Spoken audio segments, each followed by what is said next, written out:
What is happening, everybody? My name is Bright Life. This is my fancy vest. It's been a long freaking time and I still have not cleaned my room. And today I want to talk to you about the current state of Lord of the Rings Online, especially as we move into 2023. What year is it? I want to talk to you guys about the current state of Lord of the Rings Online, especially as it pertains to moving into 2023 and beyond. I want to talk about where LOTRO is right now. I want to talk about kind of the problems that LOTRO is currently facing that they've promised solutions for. And then I want to talk about kind of this hidden thing behind the solutions that I think is actually coming to LOTRO very soon. So let's jump into it with kind of where we are as a game community. Now, it's no secret that I absolutely love Lord of the Rings Online. This has been a game that has captured my heart in the past year, and they recently had an awesome expansion called Before the Shadow, which is a brand new levels 1 to 32 starting experience through the regions of Swanfleet and Cardolan. I have a full first impressions review. You can go over and check that out after you see this video to kind of hear my thoughts. But in short, it's a great expansion. They call it mini expansion, but in reality, it's 2 new zones, a new instance. The only endgame stuff is kind of a new skirmish and things like that. There's not really any big raids going on right now, unfortunately. However, it's a great game. I would say that the music, the zones, the new class changes with class traits again, all of that in first impressions, are all a really important thing for Lord of the Rings Online because these things needed to happen. Whether you play one MMO and yours is Lord of the Rings Online, or if you're kind of like me where my home is LOTRO, but I tend to visit other games when they have expansions and big things that happen, New World, World of Warcraft recently, all of those things, the reality is it is a very crowded and very competitive space right now. The MMO landscape is competitive and only getting more competitive. New World has put out a brand new update that is really, really good. It actually makes it a very good game to play. WoW Dragonflight has received great critical acclaim, but more importantly, it's received some really good community acclaim. They're making some great steps. There are new MMOs that are on the horizon that are promising to be great MMOs to play. The reality is it's a very crowded space, and one of the biggest issues that Lord of the Rings Online had in the past was its starting player experience. Now, for the first time that you play through it, it's great, and there were some really memorable things, but it was kind of dated. I think that anybody that it's run pies in the Shire can tell you it's a little bit of a dated system.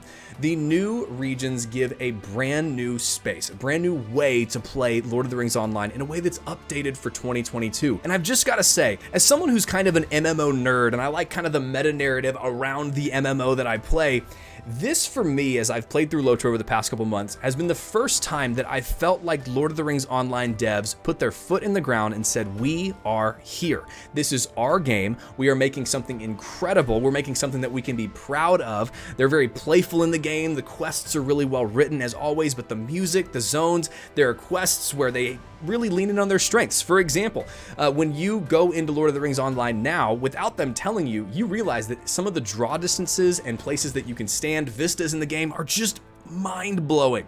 And they don't really ever say it, but in this expansion for the first time, there are quests where you're just supposed to stand and look out across the distance. It's them saying that we are here. This is who we are. We've made it as a company. This is our game. And I think especially after all of the turmoil between Turbine over to Standing Stone Games and different parent company ownership and all the things that have gone on, this seems like they have put their foot in the ground and said, this is who we are. And really, in my opinion, I think that Before the Shadow is one of the best first steps that I've seen towards real needed game improvement in a long time. Now, you may ask the question, why would you say it is a first step? Well, because really, Lord of the Rings Online doesn't just need one expansion to be a great game again, kind of the AAA MMO title that is rivaling games like New World, World of Warcraft, maybe Final Fantasy XIV. In order to get there, they needed an amount of changes that I don't think was very tenable in one expansion. They needed a brand new starting player experience. Now we kind of need a really good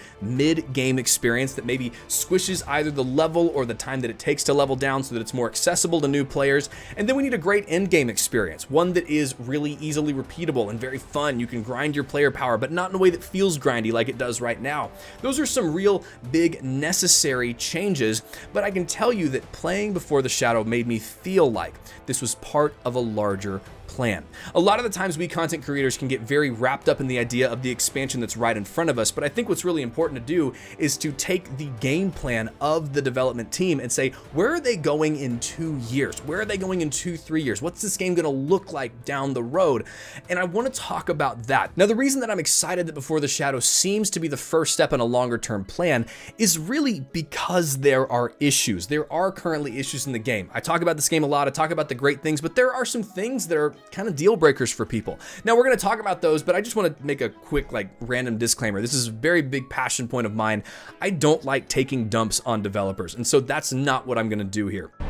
Very poor choice of words. I think that every single game has flaws, but the reality is Lord of the Rings Online is a passion project of so many people over more than a decade that have put together something that you and I can play genuinely for free. That's what's crazy. You can play so much of this game for free right now, and the development team at LOTRO is fantastic. They listen well. They're a great team, and they've acknowledged all the issues that I'm about to talk about, but I just always want us to remember that these are real people too. It's good for us to remember that. But the first issue that we want to talk about is the lag issue. This is a big one. It's probably the biggest one, really. And doesn't take much research to know, or watching many videos to know, that lag is something that the community talks about all the time. The stuttering in the game can be a little bit rough. Now, I'm over in the US, and so the lag isn't quite as bad for me, but if you're an EU player, God help you if you're coming from Australia or Asia, it can be a little bit tough. And the reason that lag in a game like Lord of the Rings Online is rough is because in an MMORPG, split-second decisions often determine whether your group lives or dies in a high-level piece of content. You have to pull off that flash heal quickly before your tank goes down. You need to make sure your DPS rotations are on point and always moving out of mechanics in order to make sure that your raid is performing at top tier. In PvP situations, you making a better split-second decision may be the difference between life and death for your character. And so lag in an MMORPG is kind of like lag in a shooter, where it's really important not to have it. The smoothness of the game's server is very important, and this is certainly something that they've talked about. Now, the thing that the dev team has done about lag is they've said that they're working on fixes. They're constantly talking about working on fixes, which I would commend them for. One thing that happens sometimes is they might try to downplay the lag a little bit, it's always going to be there. That's kind of, in my opinion, like saying in a marriage, if your spouse comes to you and goes, hey, I'm always going to be cheating on you, even if it's just a little bit, I'm always going to be cheating. It's kind of a deal breaker for a lot of people, and maybe not for some people, but for most people that's a deal breaker. And so I think that lag is a deal breaker. They need to fix it. They need to take it seriously. But the good news is they're taking it seriously. They've talked about it a lot. That is a problem that they recognize, and they have been doing fixes, creating fixes around the lag, which is good. The second big one is the graphical quality. I know for you and me, people that love LOTRO right now kind of bought in enough to watch a piece of content online about it, or make a piece of content online. The reality is the graphics are kind of endearing. It's an older game. It's got a lot of nostalgia. But for the newer player, the one that's coming in, some of the lag, some of the facial models can be a little bit rough. Some of the, the foliage on the ground can be a little bit bad. So, I mean, there really is a general sense of the fact that we need at least a little bit of a graphics overhaul. You want to keep the spirit of the graphics, but you need to have some updates coming to that. Now, once again, problem, but they've talked about it. They talk about it quite often, and they've committed to making some graphical changes. They've even talked about this idea of a LOTRO remastered coming in the next year or two, where the graphics overhaul is one of the larger things that is kind of on their plate, which is really, really exciting. And then the last one is big game growth, where really every MMO needs to have a really good critical mass of people. Now, I would say this to LOTRO's credit. It is a smaller game. Not as many people play it as some of the larger AAA MMOs out there. The community is incredible. You can go into the Dragonflight main city in World of Warcraft and you'll never talk to any of the 100 people that you see there. But if you walk into Bree and you meet 20 people, if you send a tell to those 20 people, almost every one of them is going to respond to you and be your friend. It really is an awesome community. However, it's an MMO. In order to do group content, in order to have a great, healthy, thriving PvP system, raid system, you need a lot of people, and Lord of the Rings Online definitely lacks in that area a little bit, especially in the mid-game content. It's kind of like crickets whenever you try to go find a group for content on level in the mid game. Now, the community does tend to make up for it. You'll get a lot of high-end players that are wanting to help mid-level players through content, but it is really fun to play content with people on level, experiencing that challenge as you rise through the level ranks. And so one of the big problems that I have is that there's a lack of big game growth. Even with the Before the Shadow expansion, we didn't see some massive spike in population. A lot of people came back, but it wasn't like this huge sustained spike in population like a lot of MMOs receive, at least for the first month or two after an expansion. Now, again, the good news is Global Enad 7, the parent company of Standing Stone Games, who is the developer of this game, they have talked about the idea of bringing console players into Lord of the Rings Online. That's one of their major goals. And in fact, what's really interesting is, as we look at investor reports, Global Enad 7, again, parent company of Standing Stone Games, they've talked about three things that we just talked about as things that they want to fix. They've talked about stability of the game, they've talked about a graphics overhaul to the game, and they've talked about a console port. And the reality is, whether or not you want console players in your game, you can't deny the fact that some of the largest MMOs out there are massive because they have a lot of console players, like Final Fantasy XIV, like Elder Scrolls Online. And not only that, but it seems like Global Enad 7 is really excited to invest in the future of Lord of the Rings Online. They did recently retain quite a large chunk of money by canceling an upcoming Marvel MMO, and they said that they were going to redistribute that money to their top performing game assets. And their top performing game asset is Lord of the Rings Online. And so with that infusion of cash, with the problems that we've seen, with it really seeming like Lord of the Rings Online is taking its first step amongst many planned steps with a brand new starting player experience, I have a speculation for you. Now, this isn't coming from any sort of insider information, unfortunately. This is just me kind of speculating. But with the parent company saying that they want to create lag fixes, they want to have graphical overhauls, and they want to port this thing over to console, there's really only one way that this happens, and it's through a new game engine. Now, for those of you that don't know, Lord of the Rings Online is running on a 15-year-old game engine. Very, very old and full of bloatware. In fact, whenever you listen to some of kind of the insider stuff from Severlin and Cordovan, those guys that really kind of help run the game, they talk about the biggest issue with lag, the biggest issue with graphics, the biggest issue with any change in the game is that they're having to work with this extremely old engine. It's not really up to the 2022, 2023 standard. And if they were going to fix that, they would need a new engine. And the reason that I think that a new engine is coming is because of all of the things that the developer has said. It's all the stuff that they've said in the past. They've said, we're going to fix lag, we're going to bring this to console, we're going to fix graphics. It'd be kind of like if your friend drove you home yesterday in their Honda Civic and it sounded one way, and then they came back with the exact same body of the car, but it sounded completely different. The time it takes for the car to accelerate to 60 is like 7 seconds slower. You would look at that and go, that looks like you got a new engine. You got a new engine in your car. Well, in order for them to fulfill these promises, they are going to need a new engine.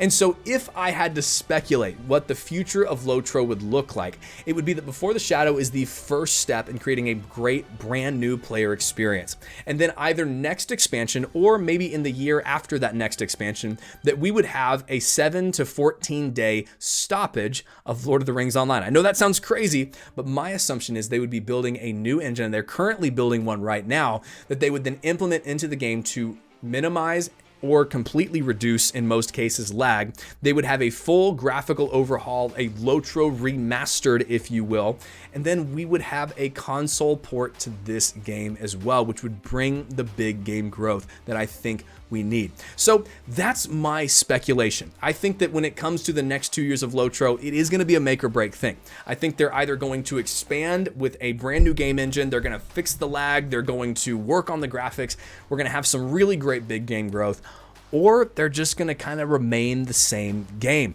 But I think that based on the expansion that we just had, and based on Global Enad 7's, investor reports that are saying this is the direction that we're going, it seems like the thing behind the scenes is we're going to be building a brand new engine for LOTRO. We're going to be porting LOTRO over to that new engine, that we're going to have probably an extended period of downtime to make sure the game runs well, and then we're going to be re-releasing LOTRO Remastered, a 1.5, where your same characters there and everything, nothing really changes except a more stable game, maybe a new expansion release at that time, better graphics, and I think that would really push LOTRO into a great place in the future. So that's just my speculation. I am getting all that from investor documents and just kind of how I think I I would do things, but maybe you think that I'm wrong or right or sort of right. Let me know in the comments down below. I love interacting with all of you guys in that space. Please let me know what you guys think. Friends, if you liked this video speculating about Lord of the Rings Online, I want you to hit that thumbs up button. It really does help me be seen more in that wonderful algorithm. If you love the video, please hit that subscribe button. We're on a race to 10,000 subscribers, if you can believe it. If you were looking to join an awesome community of wonderful people playing lots of different games, not just Lord of the Rings Online, we have a great Discord. You can join that in the link down below in the description. And then friends, as always, the last two things that I say at the end of any video are the most important things that I could say in any video ever, and it's this, is that you're more loved than you know, and you are so much more valuable than you realize. I hope you have an incredible day, and I will see you in the next one. Hey, thank you so much for watching. I hope that you enjoyed it. I want to let you know a couple ways to connect with me. First of all, we got an awesome Discord in the description. We've got a Patreon if you'd like to give to the channel and help support more video creation. And I am live on Twitch quite often over at twitch.tv/brightlifecommunity. Would love to see you there. Always love interacting on those live video streams. But I hope you have an incredible day, my loved and valued friend. Have an awesome one.